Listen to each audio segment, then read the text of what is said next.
You think if you say the right thing, apologize the right way, or stay available, she'll come back. But the more you chase, the more you train her nervous system to feel relief without you and attraction without respect. And before we go further, subscribe. Not because I need a number on a screen, because you need consistent reminders of truth when your emotions start bargaining, when your ego starts spiraling, and when loneliness starts lying to you. You don't need motivation. You need clarity on repeat. Here's the thesis, and I want it to sting a little because it's going to save you. Her disappearing isn't a mystery to solve. It's a message to decode. And if you respond like a boy begging for the past, you guarantee one thing: she stays gone or comes back to use you. If you respond like a man who respects himself, you create the only conditions where she can reappear with genuine desire. Not because you manipulated her, because you finally stopped betraying you. Let's start with the misconception. You believe her silence means you're losing her. You believe no contact is a gamble. You believe if you don't fight, you're weak. You believe love is proving. You believe attraction is earned through effort. No, attraction is earned through identity. Hard truth: you don't get chosen because you try harder. You get chosen because you're harder to replace. And I'm not talking about money or looks. I'm talking about presence, standards, backbone, a life that doesn't collapse when one person walks out. Because right now, if we're being honest, you're not heartbroken, your identity broken. You built your stability on her attention. You built your confidence on her replies. You built your worth on her mood. And the second she pulled back, you panicked. Not because she's the one, but because you stopped feeling like you were enough without her validating you.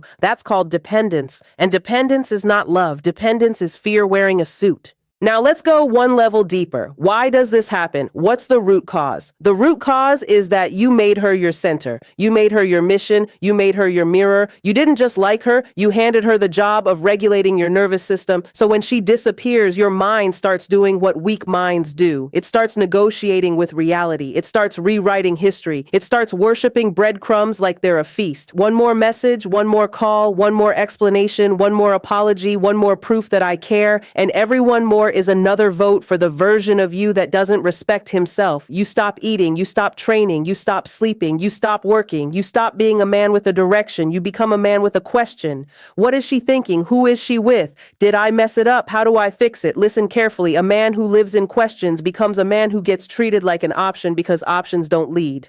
Options wait. And waiting is not patience when it comes from fear. It's surrender. Now let's talk about what it costs you, because you keep paying a price you don't even count. It costs you your dignity. It costs you your edge. It costs you the part of you that used to feel dangerous in a good way. Dangerous meaning you could lose someone and still stand tall. You could be disappointed and still be disciplined. You could be alone and still be whole. But when you chase her, you don't just lose her respect, you lose your own. And once you lose your own respect, you start doing things that don't even feel like you. You send paragraphs. You ask for closure. You just want to talk. You try to be so understanding that you become invisible. You try to be so nice that you become forgettable. Tell me something. When did you decide being a man meant being available 24/7 like customer support? When did you decide love meant tolerating disrespect? When did you decide you needed to audition for a role you already gave her? That's the fantasy. That's the lie. That's the trap. Reality is simple. If she wants to be with you, she will make it easy to be with you. Not perfect, not effortless, but clear. And if it's not clear, you don't chase clarity. You become clarity. Now here's the reframe that changes everything. Her silence is not your cue to beg, it's your cue to ascend. Because when a woman pulls away, there are usually only a few real categories happening, and I'm not going to sugarcoat them. 1, she's overwhelmed or uncertain and needs space. 2, she's testing the frame, seeing if your confidence is real or performative. 3, she's exploring other options. 4, she's already emotionally checked out, and your presence is just comfort she can access when she wants. And here's the part you don't want to hear, but you need to. You cannot talk your way out of any of those categories. You can only embody your way out. If she's overwhelmed, your calm is attractive. If she's testing you, your self-respect passes the test. If she's exploring options, your absence creates contrast. And if she's checked out, your standards protect you. In every scenario, chasing makes you smaller. In every scenario, groundedness makes you bigger. So what does 100% guaranteed she will reappear really mean? It doesn't mean you can force her to return. It means if you do this correctly, you guarantee one of two outcomes, and both are wins. Either she reappears because she feels the absence of a man who actually has value and standards, or she doesn't reappear and you finally reclaim your life. Either she comes back with respect or you move forward with self-respect. That's the guarantee. Not her behavior, your outcome. Because the only real power you ever had was not controlling her choices, it was controlling what you tolerate. Now I want you to picture two men. The first man is reactive. He lives in her weather. If she's warm, he's confident. If she's cold, he's anxious. He's always adjusting, always performing, always trying to earn what should be freely given. He says, I just want her back. But what he really means is, I just want my nervous system to stop screaming. The second man is the archetype, the man you need to become. And I'm going to describe him so clearly that it should make you uncomfortable if you're not living this way. This man doesn't negotiate for attention. He doesn't argue with silence. He doesn't worship potential. He doesn't chase people who run. He has boundaries that don't require speeches because his boundaries are enforced by action, not emotion. He doesn't punish. He doesn't play games. He simply withdraws access when access is abused. He's not bitter. He's not angry. He's not trying to get her back. He's trying to get himself back. He has purpose that existed before her and will exist after her. He has a schedule. He has standards. He has friendships. He has a body he respects. He has work that matters. He has goals that require silence, focus, and repetition. And because of that, his love is not desperate, it's selective. When he speaks, it's clean. When he commits, it's real. When he walks away, it's final. Not as a threat, as a principle. That's called a frame. And women don't fall in love with your words, they fall in love with your frame. Now let's get actionable. Not motivational, actionable. Because your feelings don't need more analysis, they need orders. Here's what you do. First, stop checking her socials. Stop it. Every check is a relapse. Every scroll is you volunteering for pain. You are reinfecting the wound and then asking why it won't heal. Cut the supply. Cut the stimulus. Protect your mind like it's a weapon because it is. Second, stop sending temperature check messages. Hey, how are you? It's not casual when it's coming from withdrawal. It's not kindness. It's craving dressed up as politeness. If she left, let her feel what she chose. Presence versus absence. Reality versus fantasy. Third, if you already reached out and she's cold, you do not double text. You do not clarify. You do not explain. You do not pour more into a cup with a hole. You let the silence do what it's supposed to do, reveal truth. Because silence is an answer. Silence is a decision. Silence is data. That's called information. Fourth, redirect your energy into visible self-respect, not self-improvement as a performance. Self-respect as a lifestyle. Train not to look good for her, to feel solid for you.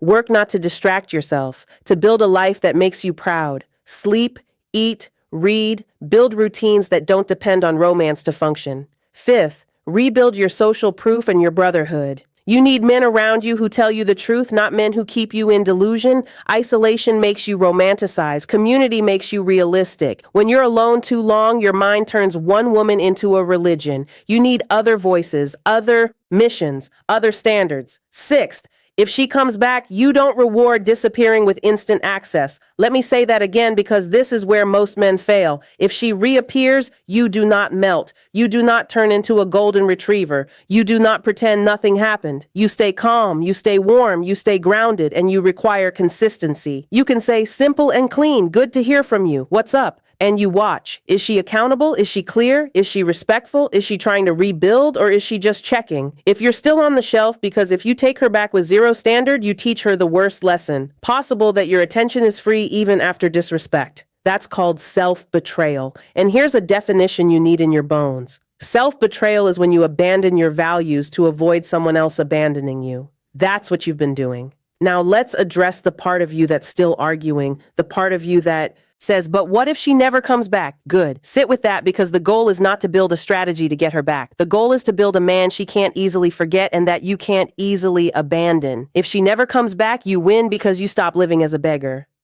If she does come back, you win because you meet her as a man with standards, not a man with fear. And I'm going to challenge you with something that will expose whether you're serious. Are you willing to lose her to find yourself? Because if you're not, you'll never keep her anyway. You'll only keep the version of her that knows she can leave and return whenever she wants. And you'll be waiting like a lamp left on in an empty room. That's not love. That's lack. Now I want to address the anger. Some of you are angry. You want revenge. You want her to feel what you felt. No, you don't need revenge. revenge. You need evolution. You don't win by making her suffer. You win by becoming unrecognizable to the version of you that tolerated disrespect. You win by becoming the kind of man who doesn't need to announce his value because his life proves it. You win by becoming so grounded that whether she texts or not, you still train, you still work, you still build, you still lead your own life. That's what makes her reappear when she's capable of reappearing. Because here's another hard truth. Most women don't come back to the man who begged. They come back to the man who disappeared into his purpose and didn't die from the distance. They come back when they feel contrast, when they feel the difference between a man who was always available and a man who is available only to someone who qualifies. And if she's with someone else right now, listen carefully. The worst thing you can do is compete. Do not compete. Competing is agreeing that you're replaceable. You don't fight for a spot in someone's life. You build a life so aligned that the right person fits and the wrong person bounces off. That's masculine self-respect. It's not domination, it's selection, it's standards, it's calm power. Now let's tighten this into a sequence your nervous system can follow when you feel weak. When you get the urge to text, you pause, you breathe, you do something hard for your body, push-ups, a run, a cold shower. 10 minutes of suffering you choose beats 10 hours of suffering you beg for. Then you do one productive thing that moves your life forward. One call, one application, 1 hour of focused work, 1 page read, 1 meal cooked, 1 task completed. You don't heal by thinking. You heal by acting like the man you want to be until your mind catches up. And if you're sitting there thinking, this is too cold, understand this. This isn't cold. This is clean. What's cold is you abandoning yourself and calling it love. What's clean is you finally telling the truth. I want someone who wants me back. I want consistency. I want respect. I want alignment. And if she can't give that, then you don't need her to change. You need you to change. Now, let's talk about the moment she reappears. Because for a lot of you, it will happen and you're going to be tested. She'll send a casual message, a meme, a hey stranger, a miss you. Can we talk? And your heart will spike because your ego will think I'm winning. No, you're being evaluated. Will you abandon your standards the second she taps the glass? Or will you stay grounded and require substance? Because the man who has healed doesn't need to punish her. He doesn't need to lecture her. He simply responds from a place of self-respect. He doesn't chase the high. He checks the reality. He asks himself, is this woman adding peace to my life or taking it? Is she consistent or chaotic? Is she accountable or evasive? Is she here for me or here because she's lonely? And if the answers are wrong, he doesn't argue. He exits quietly, cleanly, and that quiet exit is louder than any paragraph you could write. That's called consequence. Now, here's the part that's going to hit the deepest. The reason you want her to come back so badly is because you think her return will validate your worth. You think if she reappears, it means you mattered, but you mattered before she ever showed up. Your worth is not a verdict she gets to deliver. You are not a courtroom begging for a judgment. You are the judge. You are the standard. And when you finally live like that, something strange happens. You stop needing her to come back. And that's usually when the universe, and yes, sometimes she starts knocking. Not because of magic, because your energy changes, your posture changes, your eyes change, your decisions change. You're no longer vibrating with, please choose me. You're vibrating with, I choose what chooses me. That's a man. And that man is magnetic because he's not asking to be saved. He's building. He's leading. He's moving. So if you're listening to this, here's your identity reset. And I want you to take it personally. You are not the guy who got left. You are the man who got redirected. You are not the man who lost her. You are the man who found the line he will never cross again. You are not the victim of her silence. You are the author of your standards. You don't need her to reappear to be okay. You need you to reappear in your own life because the truth is the moment you stopped being a man with a mission, you disappeared. You vanished into her. You shrank into her moods. You outsourced your strength. Today you take it back. No begging, no performing, no long paragraphs, no late night spirals, no self-humation disguised as romance.